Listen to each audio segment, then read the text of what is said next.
Hi hello नमस्कार welcome back to मामादेव्स daily ब्लॉगमध्ये. पण त्याआधी ते मनस्वी सकाळी मस्तपैकी ते शाळेला निघाली होती. पहाटे 5:45 उठते आणि छानपैकी कधीही न रडता न थकता कधीच तिच्या तोंडातून मी थकवा ऐकला नाही.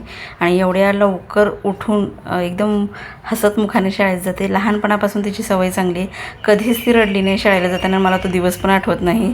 आणि मला इथे एक गोष्ट शेअर करायची वाटते. जेव्हा मी हिला नर्सरीला टाकलेलं ना तेव्हा सगळी मुलं रडत होती आणि ही मात्र हसत होती. आणि ती गेल्यानंतर मग छानपैकी इथे मी मस्तपैकी सगळं आवरून घेतलं आणि कपडे वाळत घालायचे होते. इतक्यात दुपारी मनस्वी आली. येतानासुद्धा कितीही थकलेली असली तरी हसत मुखाने येते आणि एकदम तिला बघून मला फ्रेश वाटतं. कारण घरातली कामं केल्यावर आपल्याला थकवा येतो. पण मुलं तर आपली सकाळी एवढ्या लवकर उठून जातात. माझं गुणी बाळ कधीच रडलं नाही शाळेला जाताना.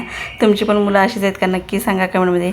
आणि मग मस्तपैकी तिच्यासाठी छान असा ऑनियन चीज पराठा केला होता, जो की तिला खूप आता हल्ली आवडतो. पहिला ऑनियन अजिबात खायला मागत नव्हती, पण अशा प्रकारे करून दिल्यामुळे तिला सगळं एकदम छान म्हणजे मोकळ्या मनाने खाते. असं काही ठेवत नाही ती. आणि मला पण ते बरं वाटतं. कारण मुलं आपली शाळेत हसतमुखाने गेली, हसतमुखाने परत आली. आईवडिलांना अजून काय पाहिजे. आणि असा हेल्दी चीज पराठा केला की नाही खूप टेस्टी आणि भारी लागतो बरं का.